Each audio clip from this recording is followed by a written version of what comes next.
Hello everyone, कैसे हैं आप सभी लोग एंड फ्रेंड्स। आज के वीडियो की स्टार्टिंग हो रही है सैंडी के होमवर्क से। और ऐसे होता है जैसे कि सैंडी स्कूल से आता है तो कुछ देर मैं उसके साथ टाइम स्पेंड करती हूँ, उसका होमवर्क चेक करती हूँ, क्लास वर्क क्या है, क्या होमवर्क मिला है, वो किस तरह से कर रहा है। थोड़ा मैं उसके साथ टाइम देती हूँ, उससे बच्चे के बारे में भी पता चलता रहता है, बच्चा क्या क्या चीज़ पढ़ रहा है, क्या नहीं कर रहा है ना। अब टीचर तो हर एक बच्चे को इतना नहीं टाइम दे सकते ना, पेरेंट्स का भी रोल होता है। वैसे भी आप भी अगर पीटीएम में जाते होंगे तो हमेशा टीचर ये कहते हैं कि देखिए हम यहाँ पे कुछ टाइम होते घर पे आके हम नहीं चेक कर रहे होते कि बच्चा क्या कर रहा है। तो ऑब्वियसली तो फिर मैं यहाँ पर थोड़ा सा सैंडी का होमवर्क भी चेक कर रही थी। और इसकी एक बहुत ही बड़ी कमी है स्टडी के मामले में, वो मैं आपके साथ शेयर करूँगी। लगता है कि बहुत छोटी सी मिस्टेक है लेकिन उसकी वजह से सब कुछ गलत कर बैठता है, तो वो मैं दिखाऊंगी। सैंडी मना कर रहा था लेकिन वही है, रिकॉर्ड हुआ है तो थोड़ा सा बता देते हैं। बताइएगा आपका बच्चा भी ऐसी गलतियाँ करता है या नहीं। तो यहाँ पर मैं इसकी मैथ्स की नोटबुक चेक कर रही थी कि किस तरह से क्या एक्सरसाइज चल रही है, क्या सैंडी पढ़ रहा है, कितना उसको आता है, सभी चीज़ों का पता चल जाता है। और इसमें मुझे इसका टेस्ट दिख गया था जो कि मुझे आपके साथ शेयर करना था। तो देखिएगा आपकी इसकी मिस्टेक देखिएगा, ये नंबर जैसे ऊपर 9 × 8 है तो उसको क्या करेगा ये, नहीं 9 × 2 है तो नीचे इसने 9 × 8 लिख दिया, इसकी वजह से इसके मार्क्स जाते हैं। और ऐसी मिस्टेक से मैथ में बहुत करता है, नंबर कुछ और लिखा होता है और नीचे कुछ और उतार लेगा आंसर देते बार। और इस मिस्टेक की वजह से, और मैथ्स में तो आपको पता ही है कि मार्क्स कैसे मिलते हैं, तो बस ऐसे ही चल रहा है इसका। और यहाँ पर ये रात का टाइम था, अराउंड 12 बजे का टाइम है। और आज हम यहाँ पर दही बड़े बनाने की तैयारी कर रहे हैं क्योंकि हम रक्षाबंधन पर जाएंगे और दोनों जैसे देवरानी जिठानी दोनों बहनें जाएंगी। तो घर पे थोड़ा होता है, देखो पीछे घर में मेल मेंबर्स बच जाते हैं और हमारे घर के मेल मेंबर्स ऐसे हैं कि उनको किचन का कुछ भी नहीं करना आता है।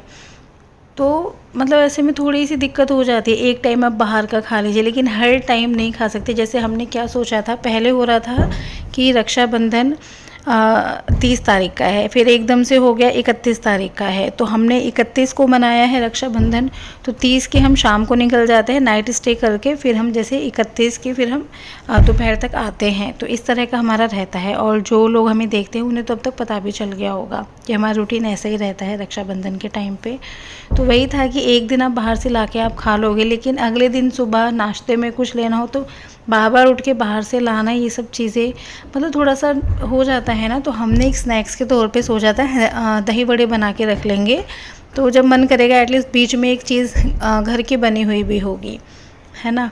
और दही बड़े हमने स्पेशली वैसे पापा जी के लिए भी बनाए थे क्योंकि और मेंबर जब भी बाहर का कुछ कुछ खा लेते हैं, लेकिन जो पापा जी हैं बाहर के आइटम्स की अगर बात करें तो दही बड़े तो खा लेते हैं, बाकी चीज़ें पापा जी को इतना पसंद नहीं है। तो हमने सोचा चलो ये चीज़ ऐसे है, ये एक फूड आइटम ऐसा है जो सब खुश होकर खा लेंगे।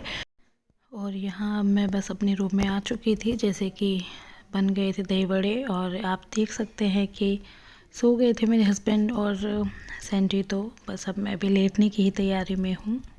हेलो एवरीवन, कैसे हैं आप सभी लोग एंड फ्रेंड्स। आज कई जो वीडियो मैं डालने वाली हूँ टाइटल ये मैं पहले डालने वाली थी लेकिन बीच में फेस्टिवल आ गए ही कहा जाएगा क्योंकि 2 दिन का रक्षाबंधन बनाया गया है। फिर कुछ कुछ तैयारियों में कुछ कुछ चीज़ों में लगे तो ये वीडियो मैं पोस्ट नहीं कर पाई। इस वीडियो में जो मुझे मेन बात करनी थी वो ये था कि मेरे सामने एक वीडियो आई, जैसे जो वायरल वीडियोस होती हैं वो सामने आती हैं, या हम कोई टॉपिक से रिलेटेड अगर हम कोई वीडियो देख लेते हैं तो वो चीज़ें भी आती हैं। मेरे सामने एक वीडियो आई, उसमें मैं देखिए वो जो चैनल है मुझे नहीं पता, थोड़ा बहुत पता था उस चैनल के बारे में बट मैं वीडियोज़ नहीं देखती रेगुलरली।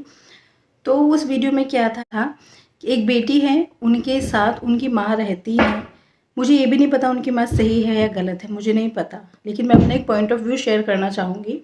तो उसका तो जो कमेंट सेक्शन था उस वीडियो का था, उसमें इस तरह के रिप्लाई थे कि जो आपकी मदर हैं, जो आपकी माँ है वो ठीक नहीं है, उनको आपको छोड़ देना चाहिए, उनका एक बेटा भी है उनके पास भेज दीजिए। वैसे भी बेटों की जिम्मेदारी होता है माँ बाप को संभालना, तो आपकी माँ को आपके पास नहीं रहना चाहिए, उनके बेटे के पास भेज दीजिए। और आपकी माँ ठीक नहीं है या जो भी है आपकी ज़िंदगी ख़राब कर रही है जैसे भी है। तो मैं फिर से कह रही हूँ, मुझे नहीं पता उनकी माँ कैसी है कैसी नहीं है, मैंने वीडियोज़ नहीं देखे तो मुझे नहीं पता, लेकिन किसी के माँ बाप कैसे भी हों, यार ये कौन सी, अब देखो वही चीज़ आ गई ना, बेटी वर्सेस बेटा, वही सब चीज़ें आ रही है ना। एक तरफ तो लोग उसको ख़त्म करने का सोचते हैं, दूसरी तरफ ऐसे ही कमेंट से वो चीज़ें और ज़्यादा बढ़ जाती हैं। जब बेटी को पढ़ाने लिखाने की बात आती है, उसको ट्रीट करने की बात आती है, उसकी शादी की बात आती है, तो माँ बाप को ये होता है कि हमें बच्चों को इक्वल रखना है, जो कि आजकल सभी करते हैं मोस्टली, कि चाहे बेटी हो बेटा हो फ़र्क नहीं करते हैं। चाहे शादी में खर्च करना हो, चाहे एजुकेशन पे खर्च करना हो, चाहे और चीज़ों में खर्च करना हो, तो बेटी बेटे को इक्वल लेके चलते हैं।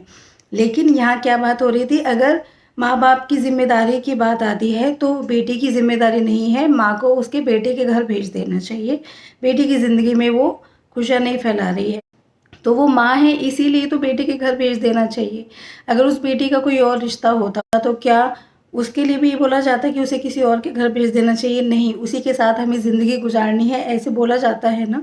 तो मुझे बड़ा अजीब लगा कि मतलब वही है जिसे कहते हैं ना डबल स्टैंडर्ड वाली बातें। तो एक तरफ तो लोग बेटा बेटी को बराबर करने में लगे हुए हैं और दूसरी तरफ अगर ज़िम्मेदारी की बात आ जाती है तो बेटे के पास रहना चाहिए माँ को। मुझे नहीं पता माँ कैसी है, चलो आप ही की बात मान लेते हैं। जैसे उस वीडियो में कमेंट्स थे कि माँ अच्छी नहीं है, बेटी की ज़िंदगी ख़राब कर रही है, तो बेटे के पास ही क्यों भेज देना चाहिए फिर? उनसे बात करो, समझो, या दोनों बेटा बेटी दोनों इक्वली वो करें कि भाई ठीक है, कुछ टाइम हमारे साथ स्पेंड करेंगे, अगर उनका मन अजीब है जैसे भी है ऐसे, क्योंकि बेटे की जिम्मेदारी है। तो ये तो वही बात आ गई ना कि मतलब जैसे कि आई थिंक आप समझ रहे होंगे। तो मेरा पॉइंट ऑफ व्यू तो ये था, मुझे तो ना ये चीज़ समझ में नहीं है। मैं अपने ही साथ का एक किस्सा शेयर करना चाहूँगी। हमारे एक सर हैं, उनकी 2 बेटियाँ हैं, उनके लिए बहुत जी जान से मेहनत करते हैं वो इस टाइम पे कि अपनी बेटियों को अच्छी स्कूल की एजुकेशन दे सकूँ। आगे भी ऑब्वियसली अभी स्कूल के लायक है बच्चे, तो स्कूल के लिए एजुकेशन के लिए दिन भर की जो भाग दौड़ है वो करते हैं, सेविंग्स करते हैं। फ्यूचर में वो माँ बाप कैसे एक्सपेक्ट ना करें कि अगर उन्हें कभी ज़रूरत हो तो उनकी जो बेटियां हैं वो उनके काम आए। अब अगर बेटों की ज़िम्मेदारी होती है माँ बाप, तो वो क्या अलग से बेटा कहाँ से लाए? उनकी जो बेटियां हैं उन्हीं से तो एक्सपेक्ट करेंगे ना। तो ऐसे तो मुझे उस कमेंट सेक्शन में काफ़ी ऐसे रिप्लाई थे कि माँ को बेटे के घर भेज दो, बेटे के घर भेज दो। अरे भाई, माँ अगर सही नहीं है तो बेटे के साथ भी तो वही सब होगा। जो अगर उनकी बेटी सफ़र करे तो उसका सोल्यूशन ढूंढो। ये सोल्यूशन नहीं है ना बेटे के घर भेज दो, जिम्मेदारी है। जब माँ बाप केयर करते हैं बेटियों की भी उतना, तो एक्सपेक्ट तो उन्हीं से, तो उनसे एक्सपेक्टेशन रख लेंगे तो उसमें कोई बुरी बात तो है नहीं। या अगर सपोज करो जो बेटा है, मुझे नहीं पता बेटा भी कैसा है, अगर बेटा अच्छा नहीं है, नहीं रखना चाहता, तो बेटा नहीं रखना चाहता तो क्या बेटी भी नहीं रखेगी? अब ये कि वो नहीं रख रहा तो मैं भी नहीं रख रही। मुझे तो बड़ी ना ये चीज़ें अजीब लगी। मतलब मेरे आसपास में ऐसा सर्कल है, मैंने कितने लोगों को देखा है कि बेटियों के लिए बहुत करते हैं। अब यार उनसे अगर एक्सपेक्ट कर लेंगे तो क्या है, मुझे तो कुछ गलत नहीं लगता। एग्जांपल्स तो बहुत सारे हैं। तो जो मोरल है, मैं बस ये कहना चाह रही थी कि जब पेरेंट्स आज के टाइम में बेटा बेटी में फ़र्क ना करके उनके लिए सारी चीज़ें बराबर की कर रहे हैं, तो अगर किसी पेरेंट्स को मजबूरी में या उनका मन है अगर अपनी बेटी के पास रह भी लेंगे, तो ये कहाँ से आ जाता है कि बेटों की जिम्मेदारी है, इन्हें बेटों के पास रहना चाहिए? नहीं होना चाहिए ना। तो चलिए फ्रेंड्स, आज का वीडियो यही एंड करते हैं और अगला जो वीडियो आएगा वो रक्षाबंधन का आएगा। अभी रक्षाबंधन ओवर हो चुका है, ये मैं बाद में रिकॉर्ड कर रही हूँ, लेकिन पहले ये बात मुझे आपसे शेयर करनी थी। चलिए बस आज के लिए इतना ही, फिर मिलेंगे नेक्स्ट वीडियो में, तब तक के लिए बाय बाय।